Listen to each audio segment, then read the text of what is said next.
Hello everyone, आप सभी का हमारे चैनल पे स्वागत है बच्चों। आज के इस वीडियो पे हम जो आपका चैप्टर नंबर 1 है बेटा वो स्टार्ट कर रहे हैं। कक्षा 8 की जो गणित है वो हम स्टार्ट कर रहे हैं। बाकी मैंने पहले करा रखा था पेजेस में, लेकिन ये हमारी नई शुरुआत है नई तरीके से, और आज से हम कंटिन्यूस वीडियो डालेंगे, ये हमने सोच लिया है। ठीक है, प्लीज़ डिस्क्रिप्शन ज़रूर चेक करें वीडियो देखने के बाद। चलिए स्टार्ट करते हैं। जैसे कि बच्चों पता ही आपको चैप्टर का नाम क्या है, परिमेय संख्या। ठीक है, तो मैं थोड़ा बेसिक्स आपको समझा देता हूँ। ये जो परिमेय संख्या कक्षा 9 में फिर से आएगी, कक्षा 10 में फिर से आप पढ़ोगे, तो ये बहुत इंपॉर्टेंट चैप्टर है, ये फ्यूचर में बहुत आने वाला है। ठीक है, तो इसको हम ढंग से पढ़ेंगे। तो हम पहले जानते हैं बच्चों परिमेय संख्या। ठीक है, संख्या एक्चुअली कितने प्रकार की होती है। ठीक है, संख्या आपकी 2 प्रकार की होती है। ठीक है, नंबर 1 और यहाँ मैंने लिख दिया नंबर 2। आप कहोगे सर ये 2 प्रकार की संख्या क्या है, तो एक होती है आपकी बेटा वास्तविक संख्या। संख्या बेटा वास्तविक संख्या, और दूसरी आपकी होती है काल्पनिक संख्या। ठीक, तो काल्पनिक संख्या हमें नहीं जानना, क्योंकि थोड़ा वो एडवांस लेवल पे कक्षा 11 से ये चीज़ आती है काल्पनिक संख्या। ठीक है, ये हम बाद में, आप अभी बहुत छोटे क्लास में हो इस चीज़ को जानने के लिए, तो ये आपके सिलेबस में ही नहीं है, ना कक्षा 9 में है ना कक्षा 10 में है। ठीक है, वो कक्षा 11 से शुरू होता है, तो वो तो छोड़ ही दो। वास्तविक संख्या हमारी 2 प्रकार की होती हैं। ठीक है, एक होती है बेटा परिमेय संख्या और दूसरी होती है अपरिमेय संख्या। एक होती है परिमेय संख्या और दूसरी होती है अपरिमेय संख्या। देखो बच्चों, मैं अगर चाहता तो मैं डायरेक्ट प्रश्नावली कराना शुरू कर सकता था, लेकिन मैंने बोला नहीं, बच्चों को पहले कॉन्सेप्ट समझाते हैं, बेसिक चीज़ें समझाते हैं। तो संख्या 2 प्रकार की होती है, एक वास्तविक संख्या है, दूसरी काल्पनिक संख्या है। वास्तविक संख्या 2 प्रकार की होती है, परिमेय संख्या और अपरिमेय संख्या। ओके बच्चों, आगे समझ में, ये चीज़ हमने पढ़ ली। अब क्या है ना बेटा, तो कुछ संख्या में बता दो। अपरिमेय संख्या क्या है वो भी एडवांस मैटर, लेकिन आपको परिमेय संख्या के बारे में बताता हूँ। तो परिमेय संख्याओं में ना, जैसे मैं बात करता हूँ कुछ संख्याओं के बारे में बात करते हैं, प्राकृतिक संख्या। ठीक है, कुछ संख्याओं के बारे में हम जान लेते हैं। प्राकृतिक संख्या, प्राकृतिक संख्या को हम n से प्रदर्शित करते हैं। n क्या होता है, नेचुरल नंबर। ठीक है, प्राकृतिक संख्या क्या होती है, वो सभी संख्याएं जो काउंटिंग नंबर्स होते हैं, जैसे हम गिनते हैं 1 2 3 4 5 ऐसे गिनते हैं। ऐसे तो नहीं गिनते ना, -1 -2 1/2 ऐसे गिनते हो, कभी नहीं। ऐसे काउंटिंग नंबर 1 2 3 4 5, तो ये जो नंबर है बेटा 1 2 3 4 5 6, ऐसे जो नंबर है बेटा, इनको हम बोलते हैं प्राकृतिक संख्या। इनको हम क्या बोलते हैं, प्राकृतिक संख्या। अब हम बात करेंगे पूर्ण संख्या के बारे में। पूर्ण संख्या को सॉरी W से प्रदर्शित किया जाता है। W बोले तो होल नंबर। ठीक है, तो ये क्या होते हैं, इसमें सारे प्राकृतिक संख्या आते हैं, लेकिन आपके इसमें 0 से स्टार्टिंग होती है। 0 1 2 3 4 5 6 7 ऐसे चलता रहता है। तो ऐसे नंबर जो उनकी काउंटिंग 0 से स्टार्ट हो, उसे हम पूर्ण संख्या कहते हैं। अब हम बात करेंगे पूर्णांक, जो कि इम्पोर्टेंट है। पूर्णांक को हम Z से प्रदर्शित करते हैं, इसे अंग्रेजी में बोलते हैं इंटीजर्स। इसमें क्या होता है बेटा, इसमें 0 भी होता है, +1 +2 +3 ये सारे नंबर होते हैं। और क्या होता है बेटा, -2 -1 ऐसे नंबर्स भी होते हैं, मतलब प्लस के भी होंगे और माइनस के भी होंगे। तो ये हो गए हमारे पूर्णांक। ठीक है, बाकी और भी नंबर्स होते हैं, जैसे भिन्न हो गए, अंश बट्टे हर के रूप में होते हैं। तो ये 3 तो मेन है, जिनको मैंने अभी हमने लिखा ना बेटा, ये 3 तो बहुत इंपॉर्टेंट है, इनके बारे में हर बच्चे को जानकारी होनी चाहिए। ठीक है, सो मेन मुद्दे की बात करते हैं, प्राकृतिक संख्या क्या होती है। ठीक है, इसकी परिभाषा देख लो बेटा, प्राकृतिक संख्या। प्राकृतिक संख्या, प्राकृतिक संख्या को देखो बेटा, अगर आप सोच रहे हो ये सब सर क्या बढ़ा रहे हैं, इनको छोड़ो, प्रश्नावली के क्वेश्चंस को करते हैं, सीखते हैं, रटते हैं क्वेश्चंस को, तो ये गलत है बेटा। हर चीज़ को समझो, रटो नहीं। अगर आप जब समझोगे तभी आपको मज़ा आएगा, तभी आप सीख पाओगे एक्चुअल में। ठीक है बच्चों, तो सीखो। जब ये चीज़ें आपको ढंग से आ जाएंगी ना, तो क्वेश्चंस तो आपके आराम से बनने लगेंगे, वो बड़ी बात नहीं है। तो देखो बेटा क्या है प्रत्येक संख्या, देखो प्राकृतिक संख्या को अंग्रेजी में बोलते हैं, क्या लिखा मैंने, प्राकृतिक संख्या लिख दिया, अरे यार यहाँ लिखना है हमें परिमेय संख्या, हमें यहाँ क्या लिखना है बेटा परिमेय संख्या, हमें यहाँ लिखना है परिमेय संख्या कि परिमेय संख्या क्या होती है। ठीक है, तो परिमेय संख्या क्या होती है, प्रत्येक संख्या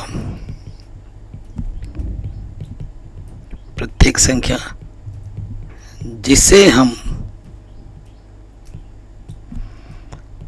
P बट्टे Q के रूप में लिख सकते हैं और जहां पर Q का मान 0 ना हो वह P और Q क्या हो, P और Q पूर्णांक हो तथा HCF मतलब लॉसअपा और मौशपा जो चीज़ें होती हैं, तो HCF बोला जाता है मौशपा को। अगर मौशपा निकाले P और Q का तो एक आए, उसे हम प्राकृतिक संख्या कहते हैं।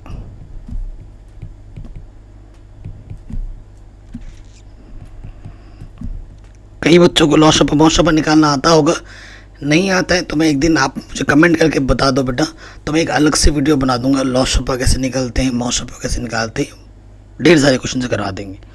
ठीक है, तो हर एक संख्या जिसे आप P बट्टे Q के रूप में लिख सकते हो, मतलब अंश बट्टे हर के रूप में, ऊपर वाले को हम अंश बोलते हैं बेटा, नीचे वाले को हम क्या बोलते हैं हर, और हर का मान कभी भी क्या नहीं होना चाहिए बेटा, हर का मान कभी भी 0 नहीं होना चाहिए, और ऊपर में जो P हो और जो नीचे Q है वो क्या होने चाहिए, पूर्णांक होने चाहिए। और अगर हम मौशपा निकालें, HCF निकालें P और Q का, तो वो एक आना चाहिए। ऐसी संख्याओं को हम क्या बोलते हैं, प्राकृतिक संख्या फिर से प्राकृतिक लिख दिया, परिमेय संख्या बोलते हैं। ऐसी संख्याओं को हम क्या बोलते हैं बेटा, परिमेय संख्या बोलते हैं। ठीक है, प्राकृतिक परिमेय एक ही से स्टार्ट हो रहा है ना, तो प्राकृतिक लिख दे रहा हूँ। तो क्या लिखना पड़ेगा बेटा हमें यहाँ पर, परिमेय संख्या कहते हैं। ठीक है, मैं कुछ उदाहरण दे रहा हूँ आपको बच्चों, ध्यान से देखना है। उदाहरण मैंने जैसे ले लिया 2 बट्टे 3, देखो नीचे 0 नहीं है, नीचे 0 है नहीं है, ये 2 भी पूर्णांक है 3 भी पूर्णांक है। ठीक है, P बट्टे Q के रूप में, नीचे 0 भी नहीं है। ठीक है, P और Q पूर्णांक है और इन दोनों का अगर HCF निकालोगे तो 1 आएगा। ठीक है, फिर क्या है बेटा, जैसे कि 7 बट्टे 2, ये भी एक प्राकृतिक संख्या है, माइनस के 1 बट्टे 3, ये भी प्राकृतिक संख्या है। ठीक है, 0 भी प्राकृतिक संख्या होती है, क्योंकि 0 एक पूर्णांक है, 0 के बट्टे में 1 ले लो, किसी के भी बट्टे में 1 लिख सकते हैं। देखो बट्टे में 0 नहीं होना चाहिए, तो बट्टे में तो 1 है, 0 भी एक पूर्णांक है, 1 भी पूर्णांक है, तो इन सभी को संतुष्ट कर रहा है। तो 0 एक परिमेय संख्या होती है, ध्यान रखना, क्वेश्चन आ सकता है। ठीक है, तो अभी इन परिमेय संख्याओं पर कुछ अलग अलग नियम आएंगे, उनको हमें जानना है, और गुणा जोड़ना घटाना सब कुछ अब हम सीखेंगे प्रश्नावली में। तो प्रश्नावली को ध्यान से देखना। ठीक है, सो ये क्वेश्चन आ गया प्रश्नावली का, कह रहे हैं उचित गुणधर्मों के उपयोग से निम्नलिखित का मान ज्ञात कीजिए। ठीक है, हल करना है इनको, सो ध्यानपूर्वक हल करना है हमें। अब देखो बच्चों, यहाँ 3 है और यहाँ 3 है, 3 से 3 कट जाएगा, गुणा है, सो यहाँ से क्या बचेगा 2 और यहाँ से 5, क्योंकि 3 से तो बेटा 3 कट गया। ठीक है, फिर क्या है बेटा प्लस के 5 बट्टा 2, 3 एक कम 3, 3 दूनी 6। ठीक है, ऊपर पर गुणा हो गया, 1 एक कम 1, ये माइनस है, माइनस लगा देंगे, और नीचे 5 दूनी 10। ठीक है, अब क्या आ जाएगा बेटा, लॉसअपा लेना पड़ेगा हमें। देखो बेटा लॉसअपा मौसअपा निकालना आपको आना चाहिए, आपने कक्षा 4-5 से सीखा होगा। अगर नहीं आता है तो मुझे प्लीज़ एक बार वीडियो में बता देना, तो मैं एक अलग से वीडियो बना दूंगा लॉसअपा मौसअपा के लिए कि कैसे निकाला जाता है। ठीक है, सो मैं थोड़ा बहुत बता देता हूँ। अभी लॉसअपा निकालना है ना, तो 5 रखो, यहाँ नीचे जो संख्या उनको लेनी होती है, और ये 10। क्या करना है बेटा, देखो 5 एक कम 5, 5 के पहाड़ में 2 नहीं आता, वैसे लिख दिया 5 दूनी 10, 2 आ जाएगा, 2 के पहाड़ में 1 नहीं है, 2 एक कम 2, 2 एक कम 2। जब तक नीचे 1 1 ना आ जाए तब तक करना होता है। संख्या क्या क्या है, ये 5 और 2, तो 5 और 2 को गुणा कर दो, 5 दूनी 10, तो यहाँ आ जाएगा लॉसअपा 10, मैंने बता भी दिया। अब आपको क्या करना होता है बेटा, इस संख्या से इसमें भाग देना होता है। 5 दूनी 10, 2 बार गया और जितनी बार भाग गया उसको उस ऊपर वाले में क्या करना होता है, गुणा करना होता है। 2 बार गया, 2 दूनी 4, कितना आ जाएगा बेटा -4, यहाँ चिन्ह है प्लस आ जाएगा। फिर भाग देना 2 से 10 में, 2 पंजे 10, 5 बार गया और फिर 5 को 5 से गुणा करेंगे तो कितना जाएगा, 5 बचे 25, 10 1 कम 10, 1 बार गया, 1 1 कम 1, तो 25 में से प्लस का 25 माइनस का 4 माइनस के 1 माइनस के 5 बट्टे 10, 25 में से 5 घटाएंगे कितना आ जाएगा, 20 बट्टे 10, 10 दूनी 20। तो आंसर कितना आ गया बेटा, 2। ठीक है, किसी भी क्वेश्चन में थोड़ा सा भी डाउट दिक्कत हो तो एक बार वीडियो को दोबारा ज़रूर देखें। ठीक हो गया, आगे बढ़ते हैं। नेक्स्ट क्वेश्चन देखो बेटा, अब क्या है, हमेशा ब्रैकेट को पहले सॉल्व करो। आपको पता है कि प्लस गुणा प्लस, देखो प्लस गुणे में प्लस क्या होता है, प्लस, माइनस गुणा माइनस क्या होता है बेटा, प्लस, प्लस गुणा माइनस क्या होता है, माइनस। ये प्लस का है, ये माइनस का है, तो क्या हो जाएगा बेटा, माइनस। तो यहाँ से हो जाएगा बेटा माइनस 2 3 6 5 7 35, ऊपर ऊपर गुणा होगी, नीचे से गुणा होगी, प्लस गुणा माइनस माइनस हो गया। यहाँ माइनस से देखो बेटा, है ना, 3 1 कम 3, 3 दूनी 6। ठीक, एक समान संख्या से ऊपर नीचे काटते हैं, 1 1 कम 1, नीचे नीचे गुणा होगा, 2 दूनी 4। अब देखो बेटा, 2 1 कम 2, 2 7 14, ऊपर 1 बचा, 1 1 कम 1, 7 पंजे 35। फिर से हमें क्या लेना पड़ेगा, लॉसपा लेना पड़ेगा। 35 2 बार है, एक जगह 4 है, तो कितना आ जाएगा, संख्या लेनी पड़ेगी हमें, है ना, 35 और 4, तो 35 और 4 के गुणा कर दो। ठीक है, लॉसपा लेते हुए एक ट्रिक बताता हूँ, 2 संख्या है तो 35 और 4 की क्या कर दो बेटा, गुणा, शॉर्ट ट्रिक। क्योंकि ये 2 संख्या समान है, ये अलग आया है ना, तो शॉर्ट ट्रिक क्या है कि जो 2 बार है उसे 1 बार लो और जो अलग संख्या है उसको नीचे गुणा में डाल दो। अब इसमें फ़ायदा भी है, देखो 35 से जब तुम भाग दोगे, 35 से 35 कट जाएगा, बचेगा सिर्फ 4, 4 छंग 24, किसका, माइनस का, यहाँ माइनस है। अब तुम क्या करोगे बेटा, 4 से भाग दोगे, 4 से 4 कट जाएगा, बचेगा 35, 35 से कम 35 प्लस है। फिर तुम्हें क्या करना है बेटा, भाग देना है, 35 से 35 कट जाएगा, क्या बचेगा, 4, 4 कम 4 प्लस के। सो देखो बेटा, ऊपर हल करेंगे तो 35 माइनस माइनस है ना, 4 और 5 9, 3 और 2 5, और इधर से है 4, नीचे है 35 गुणा 4, ऊपर जोड़ो, माइनस के है और ये प्लस का है तो माइनस के 55 आ जाएगा, नीचे क्या है 35 गुणे में 4, तो 5 से काटो, 5 1 कम 5, 5 1 कम 5, 5 7 35, ऊपर बचा माइनस के 11, 7 चौके 28, तो आंसर आ जाएगा माइनस के 11 बटे 28। ठीक, कोई दिक्कत नहीं, कोई परेशानी नहीं, हमारा क्वेश्चन आराम से बन गया। एक बार में समझना है, दोबारा ज़रूर देखना। अगला क्वेश्चन बोल रहा है बेटा, निम्नलिखित में प्रत्येक के योज्य प्रतिलोम निकालो। योज्य प्रतिलोम पता है क्या होता है, एक जो संख्या आपको दे रखी है, देखो बेटा आपको मानो एक संख्या 2 दे रखी है, हम 2 में क्या जोड़े कि हमें 0 मिल जाए। योज्य प्रतिलोम का सीधा मतलब है कि 0 मिल जाए, कि जो संख्या आपको दे रखी है उसमें हम क्या जोड़ें कि हमें 0 मिल जाए। तो ट्रिक क्या है बेटा, सबसे बढ़िया ट्रिक है, जो चीज़ आपको दे रखी है ना उसको बस माइनस से गुणा कर दो, तो उसका चिन्ह बदल दो, वही उसका योज्य प्रतिलोम होता है। तो पहले वाले का योज्य प्रतिलोम क्या होगा, देखो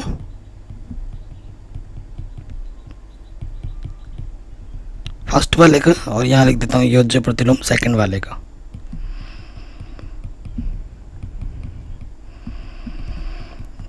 तो ये देखो बेटा 2 बट्टे 8 है, इसके आगे बस माइनस लगा दो, और ये माइनस के 5 बट्टे 9 है, तो चिन्ह बदल देना है ना, जो प्लस का है वो माइनस का हो जाएगा, जो माइनस का वो प्लस का हो जाएगा, यानी कि 5 बट्टा 9। आंसर इतना आसान है, हो गया।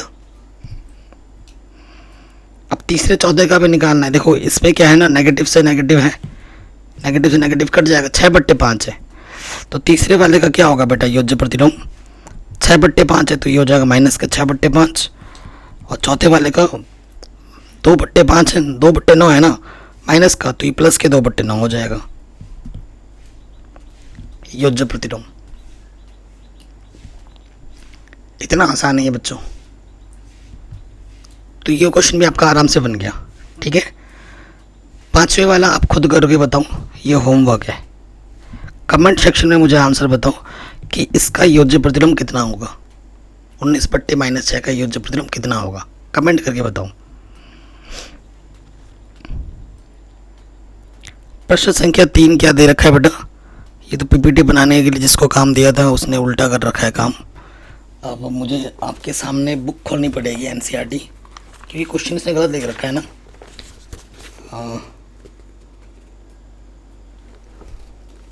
ओके, ये देखिए एनसीईआरटी बुक है, आपको दिख नहीं रहा होगा, ये है।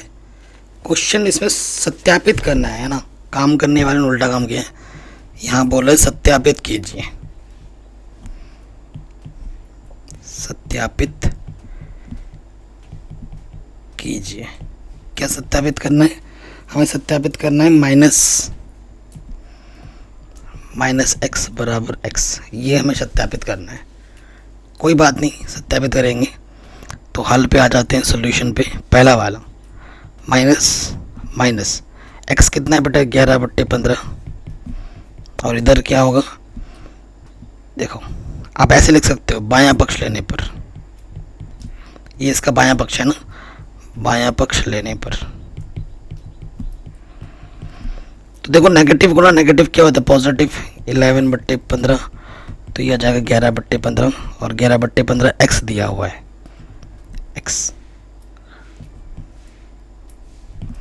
ठीक है, और एक चीज लिख सकते हो, चूंकि करके यहाँ लिख देना, नेगेटिव गुणा नेगेटिव क्या होता है बेटा? पॉजिटिव। ठीक है, ये चीज़ ब्रैकेट में डाल देना, सही हो जाएगा। इसके लिए भी हमें करना है, देखो ये चीज़ करनी है ना, इसके लिए भी करना है। सो हम क्या करेंगे, ऐसे प्रॉपर ऐसे लिखना है, तुम दिया है करके। x बराबर क्या दे रखा है? -13/7। ठीक है, इसका बायां पक्ष लेना है हमें, तो हम करेंगे बायां पक्ष लेने पर।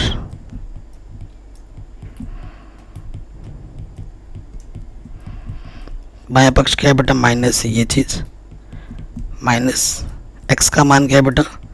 -13/7। ये माइनस ऑलरेडी है, ये फिर माइनस लगेगा, और फिर ये x का मान। तो देखो बेटा, नेगेटिव गुणा नेगेटिव क्या होता है? पॉजिटिव। 13/7। ठीक है, देखो नेगेटिव इंटू नेगेटिव पॉजिटिव, और नेगेटिव इंटू पॉजिटिव क्या होता है? नेगेटिव। ये नेगेटिव है, इसका साइन क्या है? Positive. Negative into positive negative. 13/7, तो 13/7 क्या है बेटा? x के इक्वल है। ठीक है, तो बायां पक्ष लेके चले थे, दायां पक्ष हमें मिल चुका है, यहाँ लिख सकते हो RHS। ठीक है, आंसर आ गया, इतना आसान है। अगला है बेटा गुणात्मक प्रतिलोम। गुणात्मक प्रतिलोम क्या होता है ना, जो संख्या आपको दे रखी है उससे आप किससे गुणा करो कि वो गुणा करके 1 आ जाए। हमारा टारगेट क्या होता है? सिंपल लैंग्वेज में लिख दे रहा हूँ, हमारा टारगेट क्या होता है इस क्वेश्चन में, कि हमें 1 लाना है। जो संख्या दे रखी है उसको हम किससे गुणा करेंगे कि हमें 1 मिल जाए, तो वो संख्या हमारी क्या होगी? गुणात्मक प्रतिलोम होगी। ठीक है, तो मैं आपके पास बता रहा हूँ, फर्स्ट वाला है गुणात्मक प्रतिलोम। तो सीधा जो भी इसका मतलब क्या होता है, जो भी संख्या आपको दे रखी है ये वो बट्टे में डाल दो 1 के। जो संख्या दे रखी है उसको बस 1 के बट्टे में डाल दो, वो उसका गुणात्मक प्रतिलोम हो जाता है। पहले वाले का आंसर। ठीक है, दूसरे वाले का आंसर देखो, गुणात्मक प्रतिलोम।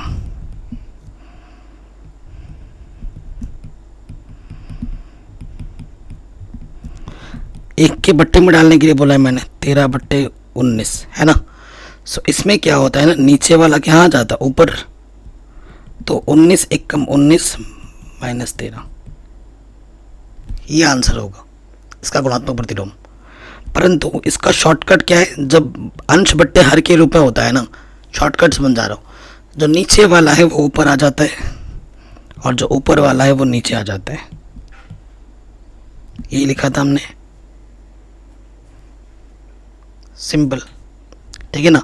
तो तीसरे वाले का क्या हो जाएगा, ये चौथा लिख दिया मैंने, तीसरे वाले का गुणात्मक प्रतिलोम क्या होगा, 1/5 का गुणात्मक प्रतिलोम, 1/5 का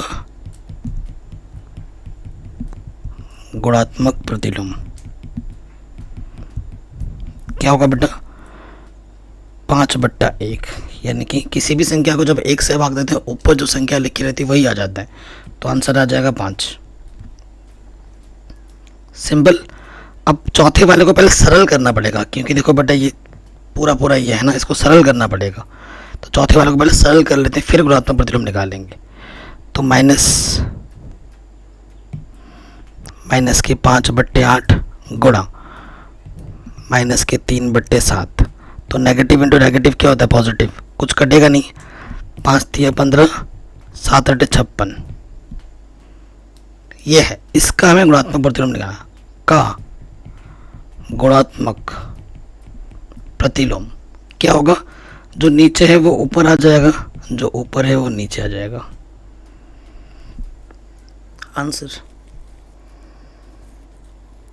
आंसर आराम से हो गया, ठीक है। ऐसे ही पांचवें वाले का निकालना है, तो पांचवें वाले पहले सरल करो, -1 गुणा माइनस के 2/5, तो नेगेटिव इंटू नेगेटिव क्या होता है बेटा, पॉजिटिव, माइनस गुणा माइनस क्या होता है, प्लस, तो 1 माइनस माइनस तो प्लस हो गया, 2 1 कम 2/5, अर्थात 2/5 का गुणात्मक प्रतिलोम क्या होगा, जो नीचे वाला है बेटा वो ऊपर आ जाएगा, जो ऊपर वाला है वो नीचे आ जाएगा। छठे पे आ जाओ, ठीक है। -1 का गुणात्मक प्रतिलोम, देखो बेटा जो भी संख्या होती है उसे 1 के बट्टे में लिख देते हैं, तो -1 को 1 के बट्टे में लिख देंगे, तो 1 को 1 से भाग देंगे 1 ही आ जाएगा, तो -1 का गुणात्मक प्रतिलोम -1 ही होता है। सिंपल, क्योंकि -1 को -1 से गुणा करोगे 1 आ जाएगा। गुणात्मक प्रतिलोम क्या कहता है कि जो संख्या है हम उससे किससे गुणा करें कि गुणा करने के बाद हमें 1 मिले, तो वो होती है हमारे गुणात्मक प्रतिलोम।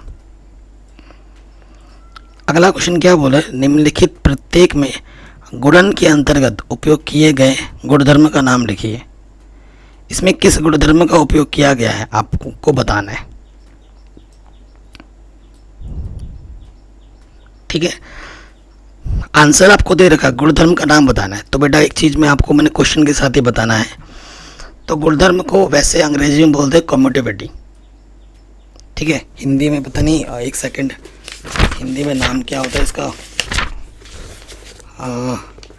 हाँ क्रम विनिमय, हिंदी में इसको क्या बोलते हैं बेटा, क्रम विनिमय बोलते हैं। सो क्रम विनिमय क्या होता है मैं आपको समझाता हूँ, इसका आंसर क्रम विनिमय है। क्रम विनिमय क्या होता है कि A गुणा B, B गुणा A अगर बराबर है तो उसे क्रम विनिमय बोलेंगे। तो गुणन के लिए है, ये तो किसके लिए लिखा है मैंने बेटा, गुणन के लिए लिखा। और अगर A प्लस B बराबर है B प्लस A, तो ये भी क्रम विनिमय है, लेकिन ये जोड़ के लिए है। ये मैंने लिखा बेटा गुणन के लिए, और ये जोड़ के लिए। तो देखो बेटा आप क्रम विनिमय देखो, ये A की जगह पर है, ये B की जगह पर है।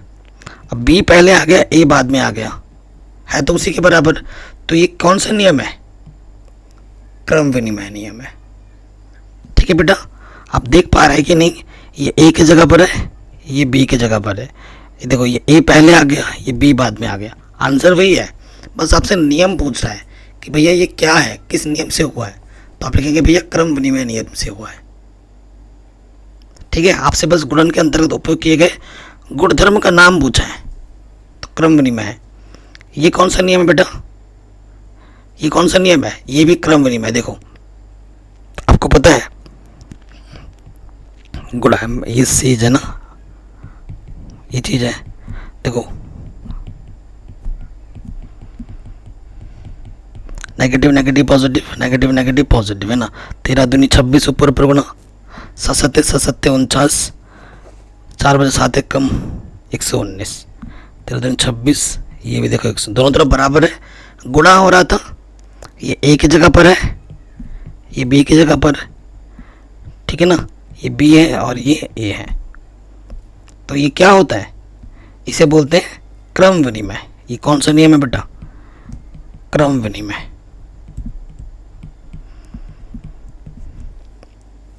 बस नाम लिखना था, ठीक है। तो ये भी, ये क्या है बेटा, तीसरे में कौन सा नियम लगा है, ये गुणा करके क्या दे रहा है हमें, 1 दे रहा है। तो ये क्या है इसका, गुणात्मक प्रतिलोम। ये क्या है बेटा, गुणात्मक प्रतिलोम है। 19/29 को हमने 29/-19 से गुणा किया और हमें क्या मिला, 1 मिला। तो उसे हम क्या बोलते हैं, उस संख्या को गुणात्मक प्रतिलोम बोलते हैं। हमसे बस नाम पूछा है तो बता दिया। अगला क्वेश्चन हमसे क्या बोल रहा है कि 6/13 को -7/16 के व्युत्क्रम से गुणा कीजिए।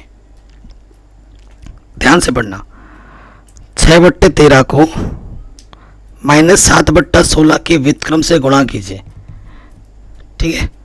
इसके व्युत्क्रम में क्या होता है, उलट देते हैं, 16 ऊपर आ जाएगा, 7 नीचे आ जाएगा, चिन्ह माइनस का है, ठीक है। थोड़ा और आगे हल करेंगे, कुछ कटेगा पिटेगा नहीं, ऊपर नीचे कुछ कट नहीं रहा है। तो क्या करना है बेटा, ऊपर ऊपर गुणा करना है, 6 छंग 36 और 6 कम 6 और 3 9, ठीक है, माइनस है। 13 सत्ते 91, देखो नहीं आता, 7 21, हासिल लगा 2, 7 एक कम 7 और 2, 7 और 2 91। तो ये आपका आंसर आ जाएगा। 6/13 को गुणा करना है इसके व्युत्क्रम से, इस संख्या के व्युत्क्रम से। व्युत्क्रम क्या होता है बेटा, उलट देते हैं, जो नीचे है वो ऊपर आ जाएगा, जो ऊपर है वो नीचे आ जाएगा। अब हमने ऊपर ऊपर गुणा कर दी, नीचे नीचे गुणा कर दी, ये हमें आंसर मिल गया, ठीक है। अगला क्वेश्चन है, बताइए कि क्या बोल रहे हैं, बताइए कौन से गुणधर्म की सहायता से आप के रूप में अभिकलन करेंगे, ठीक है, किस रूप में। तो ये गुणन का साहचर्य नियम है, साहचर्य नियम, ठीक है। ये मैंने आपको बताना है, साहचर्य नियम क्या होता है। साहचर्य नियम क्या होता है, अगर आपके पास 3 संख्या है बेटा, आपके पास 3 संख्या है, एक संख्या ए है, एक संख्या बी है, गुणन का है ना, गुणा लगा देता हूं, ठीक है। तो बराबर कब होता है, देखो ये कहता है ए को बाहर रखा, बी और सी को पहले गुणा किया, और ये चीज़ अगर बराबर आती है, इन दोनों को साथ में ले लो पहले और इस वाले को बाहर रखो, अगर ये वाला और ये वाला बराबर आता है तो उसे हम क्या बोलते हैं, साहचर्य नियम, गुणन का साहचर्य नियम, ठीक है, गुणन का साहचर्य नियम। आप थोड़ा सा ध्यान से देखो, ये ए है, ये बी है, ये सी है, गुणा है सब, ठीक है। तुम ज़रा ध्यान से देखो, मैं लिख देता हूँ, इस वाले पार्ट को मैं ले रहा हूँ, ठीक है, 1/3 गुणा 6 गुणा 4/3, है ना। देखो बेटा, ये ए की जगह पर है, ये बी की जगह पर है और ये सी की जगह पर है, ये नियम है लेफ्ट हैंड साइड। तो क्या गुणा होगा, 3 दूनी 6, पहले ब्रैकेट हल करते हैं, आपको पता ही है, 2 बचा और 4 बचा, 2 गुणा 4, तो 4 दूनी क्या होता है 8, ठीक है। ऊपर ऊपर गुणा होगी क्योंकि कटेगा नहीं, 8 एक कम 8/3, ये समीकरण 1। ये लेफ्ट हैंड साइड हमने हल किया। अब राइट हैंड साइड देखो, ये है, इसको ले लो, 1/3 गुणा 6, बाहर से क्या है बेटा 4/3, ठीक है। अब आप क्या करोगे बेटा, ब्रैकेट हल करो, 3 दूनी 6, यहाँ बचा 1 गुणा 2, बाहर से 4/3, 2 एक कम 2, गुणा करो 4 दूनी 8/3। तो अब समीकरण 1 और 2 को देखो, ये वाला भी 8/3 और ये वाला भी 8/3, दोनों तरफ बराबर है ना, ये चीज़ बराबर आ रही है। तो ये कौन सा नियम है, ये गुणन का साहचर्य नियम से आपने इसको हल किया है। तो लास्ट में क्या लिख देंगे, यह गुणन के साहचर्य नियम द्वारा होगा, इतना आपको लिखना है। ठीक। अगला क्वेश्चन है कि इसका गुणात्मक प्रतिलोम 8/, है क्यों है तो क्यों नहीं है। पहले इसको हल कर लेते हैं। चूंकि माइनस का 1 सही 8, तो ये मिश्रित भिन्न है। ये कैसी भिन्न है बेटा, ये मिश्रित भिन्न है। मिश्रित भिन्न को पहले सरल करना पड़ेगा। तो क्या करेंगे बेटा, 8 को 1 से गुणा करेंगे, ठीक है। प्रतिलोम, गुणात्मक प्रतिलोम बोल रहे हैं तो 8 को 1 से गुणा कर दो। 8 और 1, 8 1 कम 8, ठीक है ना। और जो ऊपर संख्या होती है उसको जोड़ देते हैं बट्टे में 8, तो ये हो जाएगा -9/8। अब इसका अगर गुणात्मक प्रतिलोम लिखे, -9/8 का गुणात्मक प्रतिलोम, तो गुणात्मक प्रतिलोम मैंने बोला है चिन्ह वही रहता है, जो नीचे होता है वो ऊपर आ जाता है, जो ऊपर होता है वो नीचे आ जाता है। ये आंसर होना चाहिए। तो यहाँ 8/9 है, माइनस नहीं है, तो क्या लिखोगे, नहीं। आंसर में क्या होगा, नहीं। क्यों नहीं होगा, इन्होंने 8/9 दिया है, हमें 8/9 नहीं, हमें माइनस भी चाहिए। यहाँ माइनस था ही नहीं, चिन्ह को भी देखना है हमें, ठीक है। तो आंसर नहीं हो। क्यों अथवा क्यों नहीं बोला था, तो यानी कि हमें हल करने के लिए बोला था, तो वो हमने हल कर दिया। अगला क्वेश्चन है 3 सही 1/3 का गुणात्मक प्रतिलोम 0/3 है, क्यों अथवा क्यों नहीं, वो देखते हैं। तो देखो 3 3 9 मिश्रित भिन्न है ना, 3 सही 3, तो इसको सरल करो, 3 3 9, ठीक है। 3 3 9, और जो एक ये जो संख्या होती है वो जुड़ जाती है बट्टे में 3, तो ये 10/3, ठीक है। अब हमें क्या करना है बेटा, 10/3 का तो क्या निकालना है, गुणात्मक प्रतिलोम।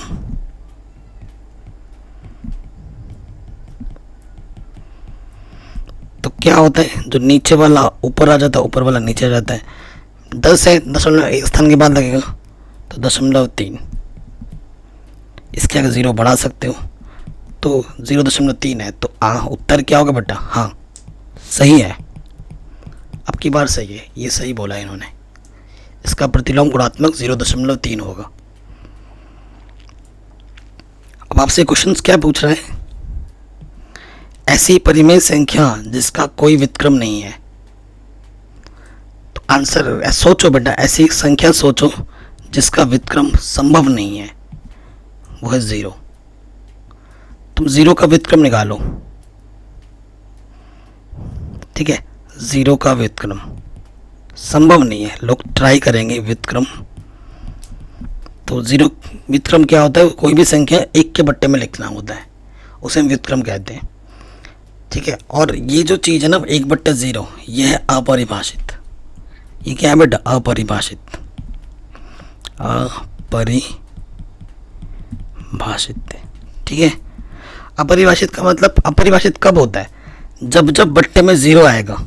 किसी भी संख्या के बट्टे में अगर 0 है ना, तो वो अपरिभाषित होता है, मतलब ऐसी चीज हो ही नहीं सकती, अपरिभाषित है। तो ऐसी संख्या जिसका कोई व्युत्क्रम नहीं है, वो क्या है बेटा, 0। ऐसी परिमेय संख्या जो अपने व्युत्क्रम के समान है, अपने व्युत्क्रम के समान है, 1 का व्युत्क्रम क्या होता है बेटा, कोई भी व्युत्क्रम 1 के बट्टे में लिखना होता है। संख्या क्या दे रखी है, 1/1 क्या होगा, 1। परिमेय संख्या जो अपने ऋणात्मक के समान है, ठीक है। परिमेय संख्या जो अपने ऋणात्मक के समान है, ऋणात्मक है या क्या है पता नहीं, उल्टा तो नहीं लिख दिया इसने। परिमेय संख्या जो अपने ऋणात्मक के समान है, क्या होगा बताओ बेटा, जो अपने ऋणात्मक के समान है। वीडियो में थोड़ा हमेशा ना पॉज जरूर लेना है, कि सोचना है कि इसका क्या सोल्यूशन होगा, क्या नहीं होगा, देखना है।